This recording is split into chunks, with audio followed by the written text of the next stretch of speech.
Hola a todas y a todes. Yo soy Ixchel Cisneros Soltero, yo soy activista y soy periodista. Bienvenidas a esta mesa donde vamos a hablar sobre el cine y la importancia en nuestra historia. Y la verdad estoy muy agradecida por quienes nos invitaron y quienes organizaron el evento, pero también estoy muy agradecida por estas mujeres que me rodean. Me gustó mucho lo que hizo Fátima, así que me encantaría que ellas se presentaran. Así que si quieres empezamos por ti, Natalia. Buenas tardes, hola a todas y a todes. Yo soy Natalia Beristain, soy cineasta, directora. Tengo 3 películas en mi haber, un corto documental que hice de la mano de Ixchel y de El día después. Y mi última película se llama Ruido. Y creo que por eso me invitaron a hablar aquí. Por acá, cuéntanos. ¿Qué tal? Soy Gabriela Maire, soy productora de cine. He hecho películas como Las niñas bien, Te llevo conmigo, y ahora tengo una película en Bolivia que se llama El ladrón de perros. Y soy fundadora de una empresa que se llama Zafiro Cinema, que está hecha principalmente para coproducir con cinematografías emergentes, como países justamente como Bolivia. Tenemos proyectos con Cuba, con El Salvador, con Guatemala, y estamos en ese camino para visibilizar historias. ¿Y por allá? Yo soy Michelle Garza Cervera, soy escritora y directora de cine. Estoy apenas estrenando mi ópera prima que se llama Huesera, que es una película de horror, y estoy por ahora especializada en cine de género. Pues me gustaría que, si quieres, empezamos contigo, Michelle, ahora para empezar al revés. Y ¿por qué las mujeres están teniendo tanto éxito en el cine mexicano? Y que además están contando nuestras historias, ¿no? Las historias de las mujeres. Mira, honestamente, yo creo que las voces siempre han estado ahí, ¿no? Y se ve el ejemplo en muchas otras disciplinas, ¿no? En la literatura, por ejemplo, ¿no? La presencia femenina creo que ha estado ahí. El tema con el cine es que es industrial, es muy caro y ha estado en manos de pocos, ¿no? Como en todas las ramas, pero supongo que en el cine es muy complejo porque hay muchos intereses, ¿no? Entonces es difícil llegar a la confianza, ¿no? de los fondos y de los que tienen el poder, ¿no? De hacer narrativas como estas, a que tengan confianza en nosotras. Y me da mucho gusto ver que eso se está desarticulando, ¿no? Y que poco a poco están dándonos la batuta, ¿no? Para escribir y dirigir. Y eso emociona, pero sí soy de la idea que siempre habían estado ahí, que tal vez muchas no llegaron y qué bueno que ahora vengan más y más a que cada vez logremos dar el paso. Gabriela, nos contabas ahorita que no solamente estás trabajando en México, sino que ustedes están interesados en contar las historias que suceden en América Latina. Y justo esta mesa que habla de si el cine puede cambiar la historia, ¿qué opinas al respecto? Donde además no solamente cuentan las historias de aquí, sino de otros lugares donde se necesita contar esas historias.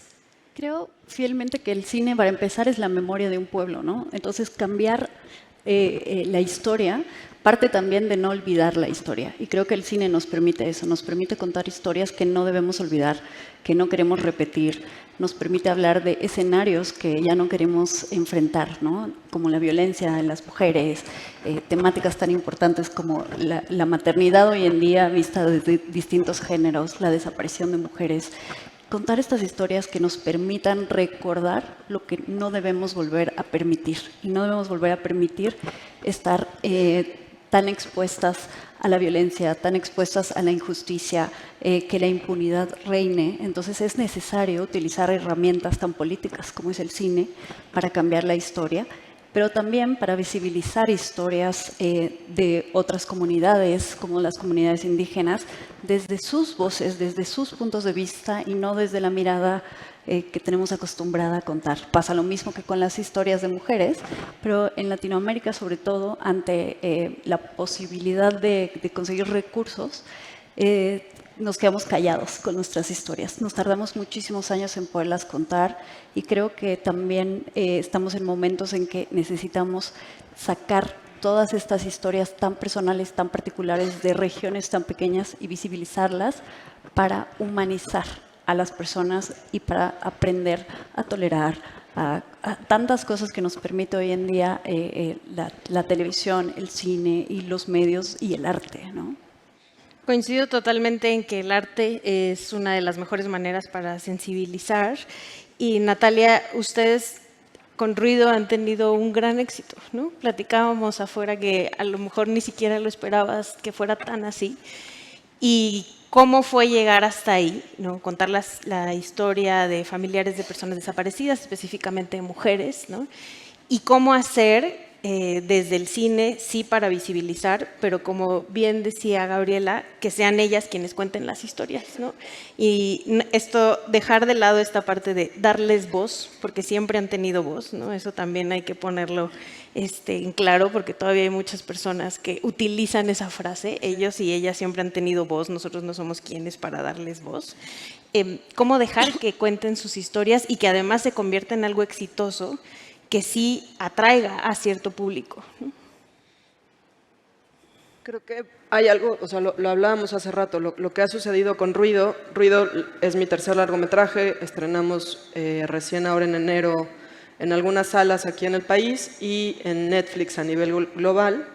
Y aunque fue muy deseado, ha sido muy inesperado lo que ha sucedido con la película, porque es una película que creo que de alguna manera va contra todo algoritmo, ¿no? O sea, es una película protagonizada por una mujer de 70 años o por muchas mujeres, porque este personaje se va entrelazando o bordando con historias de otras mujeres que son atravesadas por otras violencias en este país. Entonces, es la historia de Julia, una madre que busca a su hija desaparecida y es una mujer de 70 años que recorre un país atravesado por la violencia, que también a nivel global podría parecer muy local la narrativa de Ruido, una historia latinoamericana, a lo mejor la única casilla que podría ser como check es que está dirigida por una mujer y ahorita como que eso es políticamente correcto, pero fuera de eso va en contra de cualquier algoritmo que una peli así haya tenido el éxito que ha tenido Ruido. Ruido en sus primeras semanas de estreno fue la película de habla no inglesa número 1 a nivel global en la plataforma y me dieron una cantidad de horas, millones de horas vistas que ni siquiera me entra en la cabeza, son como de esos números de billonarios que como, ¿qué es eso? Así se vio Ruido. Entonces por eso digo que fue muy deseado pero muy inesperado. Muy deseado porque al final el proceso para mí de esta película, si bien, y con eso voy a retomar un poco de lo que estaba diciendo Brenda hace rato en la plática anterior, como creo absolutamente en el poder de la ficción y que la ficción permite entramar muchas cosas y sobre todo mirar, creo que hay algo muy poderoso en no mirar a las víctimas, sino mirar desde las víctimas. Y siento que eso fue como un punto de partida muy importante, por lo menos para la caligrafía de la película que yo quería hacer, que si bien la ficción y el personaje de Julia son creados o están entramados de muchas historias que conocí, finalmente hubo esta como entendimiento o necesidad, no sé bien de mi parte, de entender que si yo me había sentido convocada de alguna manera a contar una historia así, a meterme en una narrativa tan dolorosa como puede ser la desaparición forzada, esas mujeres con las que yo estaba platicando, las madres, las colectivas, las que me compartían sus historias, pues eran ellas las que me empujaban a querer meterme en una historia así, ¿no? Y eso me hizo entender que eran ellas las que tenían que estar en la película contando su historia, con su voz, con su rostro, con sus dolores, con sus alegrías. Y siento que eso fue un aprendizaje vital y que probablemente eso también ha hecho que la peli inesperadamente haya tenido como el buen cobijo que ha tenido, ¿no?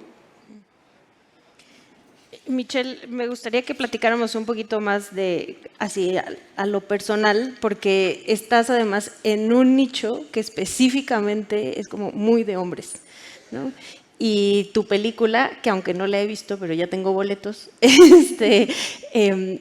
ha sido muy bien recibida, ¿no? Por muchas audiencias. ¿Cómo fue luchar contra ello para contar estas historias de ficción que además también involucran temas de mujeres, ¿no? En principio el embarazo. Claro. Mira, la verdad es que me pasó a mí desde adolescente que fui bastante rebelde y tocaba en bandas de punk y el horror era mi género favorito. Y era algo que nunca me cuestioné, o sea, y que cuando llegaban a preguntarme que por qué me gustaba esto, yo no entendía de dónde venía la pregunta, no entendía por qué pensaban que a una mujer no nos podía gustar eso. Y a la fecha me frustra, luego fui entendiendo que hay esos conceptos, pero la cosa es que yo estaba rodeada por otras amigas que compartían la misma pasión, ¿no? Entonces, me alegra pensar que encontré una comunidad, digamos, que por lo menos a mí me generaba un mundo alterno en el que yo sí creía que eso se podía hacer, ¿no? Y también, bueno, decir que empezó siendo un tema muy de rebeldía, pero luego me fui dando cuenta de qué potencia tiene el cine de género justamente como para lo no nombrado, ¿no? Lo escondido, y que tiene mucho que ver con las expectativas sociales, ¿no? Entonces me parecía muy acertado. A mí en la época que empecé a escribir Huesera, yo estaba atravesando por el proceso de duelo de mi mamá y pues eso me llevó a analizarla a ella como una figura independiente de mí, cosa que muchas veces no hacemos, ¿no? El simple hecho de ver a nuestras mamás como qué cosas sacrificó, se cayó con tal de cumplir con un rol de madre, ¿no? Y afortunadamente pude tener ciertas conversaciones con ella antes de que partiera y eso se volvió muy catártico. Y tengo que decir que para mí el trabajo de las activistas, porque creo que es distinto al trabajo el cine sin duda tiene labor activista, pero creo que es muy diferente. Las amigas que tengo activistas tienen vidas muy distintas a las de una cineasta. Y sí tengo que decir que gracias a muchos textos de activistas se activó en mí un pensamiento que cuestionó dinámicas familiares mías. O sea, a partir de cuestionarme a mi mamá, me empecé a cuestionar a mis abuelas. Y yo tenía la figura de una abuela mía, era innombrable en mi casa, básicamente. Lo único que yo sabía de ella era que se había ido, por lo tanto era una bruja mala, ¿no? Así crecí. Pero gracias llegó el feminismo y empecé a hacer esas preguntas incómodas. Y ese proceso de descubrirla a ella, de descubrir su historia, su figura, fue catártico y brutal para mí en lo que yo concibo como mi familia, ¿no? Entonces, me pareció muy acertado para hacer una película de horror al respecto, porque tenía que ver con todo lo no dicho, todo lo que nadie quiere hablar en la escena familiar, y que eso hace el horror, no mete el dedo en la llaga, en lo innombrable.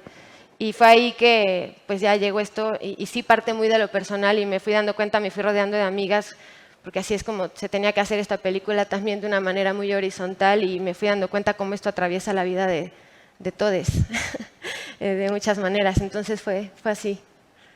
Y me gustaría hacerle una pregunta a las tres, porque además ahí hay bastantes posturas. Si quieres empezamos contigo, Gaby. Si el cine tiene la obligación de hacer algo más que solo mostrar la realidad.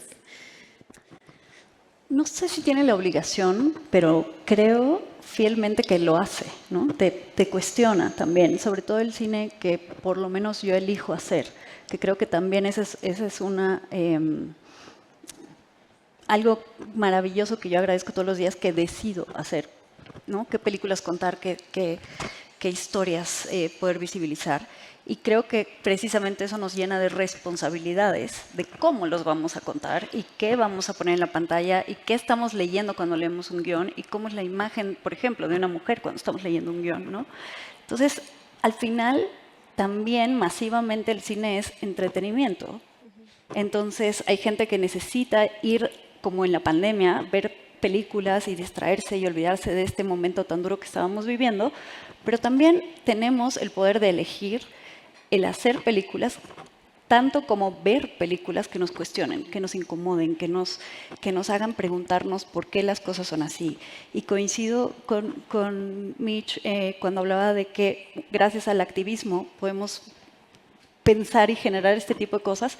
Creo que el cine nos permite eso, visibilizar el trabajo de las otras industrias a maneras masivas y llevar estos trabajos tan colaborativos y más bien tan personales a puntos tan colaborativos como el cine para visibilizarlos de mayor manera. Pasa, por ejemplo, con muchas películas que han empezado con un artículo de prensa que solo fue una noticia que pasó y quedó en algún periódico y de repente tenemos a alguien investigando y hay un libro y luego del libro tenemos a alguien que decide seguir ese camino y convertirlo en un guión, ¿no? Entonces estamos uniendo muchas de las industrias y las terminamos presentando en una gran película que esperamos que la gente elija ver también, porque está en nosotros como público el darnos esta apertura a buscar contenido que nos permita reflexionar, así como con contenido que nos permite simplemente entretenernos, porque somos una industria de entretenimiento, pero podemos elegir contar otro tipo de historias y podemos elegir ver otro tipo de historias, y entonces ahí es donde la responsabilidad se encuentra, ¿no? Y, por ejemplo, lo vimos con Roma, ¿no? Que fue acompañada de una campaña donde se estaba peleando por los derechos laborales de las trabajadoras del hogar, con una organización a un lado, con una persona defensora a un lado, y también lo estamos viendo con Ruido, donde hacen las presentaciones, van las mamás, y a eso es un poco a lo que me refiero, a ir más allá de solamente mostrar. Pues creo que al final lo que acompaña una película y la decisión de cómo lanzarla y cómo acompañarla, pues eso termina siendo más como una decisión del equipo que la hace. Creo que por suerte el cine puede ser muchas cosas y puede ser tantas cosas como creadores, creadoras sabemos. Pero sí comparto totalmente lo que decía Gaby hace rato, como hay una responsabilidad en entender que lo que sea y como sea, lo que sí estamos haciendo es crear un imaginario colectivo, ¿no? Creo que el cine es, en la época moderna, o sea, no sé qué va a pasar ahora en 200, 500 años cuando los discos duros ya no se lean. Siento que va a ser una especie como de Torre de Babel, o la Biblioteca de Alejandría que desapareció y que todas esas historias ya se perdieron. Siento que a lo mejor con el cine va a pasar algo parecido, pero que en este momento el cine es un creador de memoria, el cine es un creador de imaginarios, independientemente de la postura política de quien lo haga, ¿no? Pero sí creo que afortunadamente empieza a haber como una necesidad de entender que hay muchos temas que el cine puede abordar y que es importante acompañarlos para que justamente los temas sociales que están sucediendo en pantalla de pronto también puedan tener como un alcance más allá de lo que cada espectador o espectadora pueda leer en la pantalla, que al final es lo que más creo que nos importa, ¿no? Nos convoca a hacer una película. Pero sin duda tener la posibilidad de, en el caso de Ruido, que tiene la colaboración de colectivas de búsqueda y que para mí se vuelve sobre todo una película que busca acompañarlas, acompañar su quehacer, acompañar su lucha, recordar que llevan 10, 8, 5 años buscando a los suyos y a las suyas y que esto no para en un país como este. Todos los esfuerzos que puedan sumar para mí son vitales y son la razón de ser de una película como esta. Pero al final, pues yo soy cineasta, yo no soy periodista, no soy defensora de derechos humanos, tengo 2 películas anteriores que no tienen nada que ver con una temática así, la siguiente que quiero hacer tampoco la tiene, pero tener la posibilidad de entender que esta película que hicimos, que nos importaba contar y hacer, también tiene la posibilidad de expandirse y acompañar desde otro lado, creo que también es importante como aprovechar eso que está sucediendo ahora que antes no sucedía, ¿no? ¿Coincides, Mitch, con esta visión? Sí, por supuesto. O sea, creo que, como dice Nat, el tema de representación en el cine sí es un arma de, todos sabemos, ¿no? De doble filo. Y se puede hacer eso con intención, ¿no? O sea, sí, cuando entiendes como cineasta el poder de lo masivo que es el cine, te cae una responsabilidad muy grande encima, porque realmente puedes decir algo de alguien muy en específico y crear ese concepto, ponerle esa etiqueta a ese lugar o a esas personas. Entonces, sí viene con una responsabilidad grande, pero también creo que eso es un arma de mucho poder, en el sentido de que a veces de ciertas problemáticas, ¿no? Como por ejemplo en temas de aborto o de feminicidio, vemos cifras, ¿no? Y muchas veces para personas no cercanas a los temas, las cifras a veces son frías, no representan lo emocional, y para mí creo que sí, sin duda, el poder de la ficción también es que ataca lo emocional, ¿no? O sea, y creo que la memoria probablemente más potente del ser humano es la emocional, ¿no? Entonces, eso es a lo que a mí me hizo enamorarme del cine también en una pantalla, ¿no? Que ataca a la empatía, ¿no? O sea, como que realmente logras empatizar con alguien que está del otro lado del mundo, que habla otro idioma y que de pronto una cifra se vuelve algo que te parte el corazón. Entonces, eso es algo que sí me parece que sí creo profundamente que es muy distinto del activismo que lo que hacemos los cineastas, porque tengo un profundo respeto por el activismo y creo que ponen el cuerpo y sus vidas de una forma distinta, pero sí creo que es una conversación que podemos tener juntas. Gaby, nos queda muy poco tiempo, entonces me gustaría que para cerrar nos contaras un poco más sobre tu historia, o sea, cómo ser productora en una industria como esta. Y además de todo, te lo voy a poner más difícil porque tienes como 2 minutos. Creo que voy a partir justamente de decir que el área de producción era un área delegada a las mujeres porque entendíamos que las mujeres éramos cuidadoras o los hombres entendían eso. Entonces podíamos cuidar el set, ¿no? Que coman, que los muevas, pero no nos daban la oportunidad y aún hoy como mujer productora, les digo, no te dan la oportunidad de tomar la decisión. Entonces, se entiende al productor como un sirve café, como una persona que te tiene que mover los camiones, como alguien que te tiene que asegurarse que tu coche te recoja a tal hora.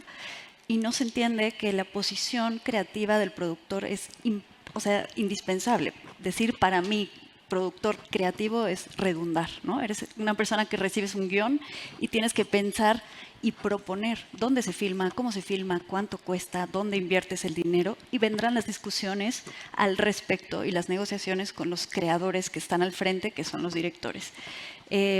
Eso nos ha pasado siempre. Entonces, como las mujeres no podían ser directoras, no podían ser escritoras, no podían ser fotógrafas, porque pues, ¿cómo van a cargar una cámara, no? Cuando cargan niños de 5 kilos, pero una cámara no. Entonces nos mandaban a producir. 15, yo cargo. Bueno, nos mandaban a producir como, yo lo llamo como mandarnos a la cocina, ¿no? Entonces, el ser hoy productor también es un acto rebelde como mujer, o el ser productora, porque es decir, yo quiero tomar las decisiones de qué historias quiero contar, de qué historias quiero ver en el cine, porque pasa mucho que, por ejemplo, tengo 40 años y ya no encuentras historias de mujeres de 40 años en la pantalla, no estás viendo eso, estás viendo coming of age, jóvenes, estás viendo ya los viejitos en su último viaje del deseo, ¿no? Y de repente habemos un mundo de mujeres y de historias que no nos vemos identificadas ni reflejadas en las pantallas y queremos abrir la oportunidad a contar esas historias, ¿no? Todo lo que estamos hablando, qué pasa con las mujeres que no quieren ser madres, no solo es un discurso de político que lo ponemos en agenda a través del cine también, sino qué pasa con las mujeres que quieren ser madres y persiguen y persiguen y persiguen por 8 años poniéndose hormonas y no sé qué. ¿Por qué no vemos esas historias tampoco, no? ¿Qué pasa con las niñas que todavía las están casando a los 11, 10 años? ¿Por qué no las estamos visibilizando? Porque es una noticia solamente eso. Entonces, yo no quiero quedarme en el recibir la orden de alguien que me diga qué contar, sino quiero luchar por contar la historia de alguien más. Y esto nace a través de una pregunta que me hizo una indígena de una comunidad guaraní cuando era muy joven. Me dijo, tienes los ojos verdes, ¿de qué color ves tú el mundo? ¿No? Y creo que esa es la mejor frase para cerrar esto, porque creo que todos vemos el mundo de manera distinta, no importa el color de tus ojos, nuestra realidad es la que nos hace verlo distinto y compartirla y permitir que la gente la vea es lo más importante que hace el cine para mí, porque nos permite humanizar al otro y por eso hacer un mundo mejor, creo, ¿no? Muchas gracias. Te toca, Nat. Tienes igual otros 2 minutitos y contarnos tu compleja vida y tu padre también. Híjole. Maternidad, dirección. Sí, se pone cabrón. Yo soy mamá de una niña espectacular que tiene 7 años y compaginar la vida laboral con la maternidad ha sido, creo que más difícil que cualquier producción a la que me haya enfrentado. Ha sido también como importante ir entendiendo que también de cuando yo empecé, ahora que llevo ya 15 años más o menos en el quehacer cinematográfico, también ver cómo muy de a poco, pero se han ido como cambiando esquemas, ¿no? Yo me acuerdo cuando filmé un cortometraje para una película que se llama La Habitación, mi hija tenía 5 meses y pues me la llevaba al set y entonces era como, bueno, corte a que la directora se vaya a sacar leche, ¿no? Porque era como, o me la llevaba al set o se quedaba en la casa y entonces me mandaban a un cuartito atrás que olía horrible y entonces ahí yo medio me sacaba la leche como podía. Me acuerdo cuando se la entregué al chofer la primera vez y me vio con cara como de, "Iu, ¿qué es esto?" Y era como, güey, es oro, líquido, es la comida de mi hija, llévala ahora, Seguramente corre. tú la probaste, compañero, en algún momento. Exacto. Pero eso fue hace 7 años y ahora veo que poco a poco empieza a cambiar, que también, como decía Mitch y Gaby también, pues, habemos cada vez más mujeres tomando decisiones en el set, en la producción, y eso hace que también los ambientes empiecen a ser un poco más amables. Y bueno, eso, compaginar la maternidad con la vida profesional ha sido un reto muy cabrón, pero el encontrarme con otras mujeres que están atravesadas por lo mismo y empezar a tejer redes desde ahí ha sido importantísimo. Ha sido como lo que me permite, y por supuesto teniendo un sostén en casa, el padre de mi hija colabora al 50-50 porque ya no estamos juntos, lo cual es un aliviane brutal. La verdad, la neta sí, si no sería mucho más difícil. Lo lograría igual, pero sería mucho más difícil. Y tengo un compañero que también me echa la mano y está mi madre, en fin, tengo toda una red, ¿no? Está la trabajadora del hogar que me ayuda cuando yo no puedo, en fin, hay una red que me sostiene en lo privado, pero en lo público también ha sido tejer esas redes con otras profesionistas, mamás o no mamás, pero que entienden como lo complejo de estar en posiciones de poder y que de pronto llegues a una sala llena de vatos y que no te escuchan. Es como, o sea, a mí me sigue pasando como que llego a un set, la primera vez nadie me conoce, no sé qué, y es como, ah, no, el camper de actrices es allá, y es como, no, yo soy la directora. Nah. Muchas veces me dicen, nah. Es como, güey, sí, yo soy la directora. Entonces, ir tejiendo esas redes ha sido lo más importante que me ha pasado y ha sido lo que me sigue sosteniendo hoy en día para poder seguir construyendo y seguir cuidando los espacios de trabajo, tanto los personales como de aquellas que vienen detrás nuestro, ¿no? Te toca, Mitch. Y además, en ti te atraviesa la juventud, que eso también juvenean a todo el mundo. Mujer joven, tómala. Nos vamos a robar 20 segundos más, perdón, porque ya nos Bueno, queda. la verdad creo que para mí la gran lección ha sido que es seguir el instinto y nuestra entraña. Creo que todo me ha salido bien cuando me he mantenido rebelde y me dijeron muchas veces que para ser cineasta tenía que suscribirme a formatos y dinámicas jerárquicas y como lo que dice Natalia, ¿no? De quién cree, quién ve en tu cuerpo que eres capaz, ¿no? De liderar un barco así. Y realmente fui entendiendo que me tenía que rodear de gente que creyera en mí, ¿no? Y que me hablara de manera horizontal. Y eso fui haciendo, me fui armando un equipo de banda con los que puedo hablar, sí, o sea, frente a frente y que dejo colaborar, ¿no? O sea, creo que en lo que baso mi dirección es que mi guión es de todos, o sea, hay 1000 ideas de mi equipo plasmadas en lo que es la película y me logré comprobar y me siento orgullosa que con un equipo logramos comprobarnos que se podía hacer cine también desde ahí y un poco como que me encantó esa sensación de decir sí se podía, porque 1000 veces nos dijeron que no, ¿no? Entonces, celebrando eso. Muy bien, vayan a ver Huesera, vean Ruido, vean todas las películas también de Gaby. Y muchas gracias a ustedes tres, no solo por empujar y contarnos estas historias, sino también a todo el equipo que les acompaña, porque no están solas para contar estas historias. Y a todas ustedes que seguramente desde sus nichos empujan y empujan un montón de cosas para poder romper ese techo de cristal que tenemos todas arriba. Muchas gracias.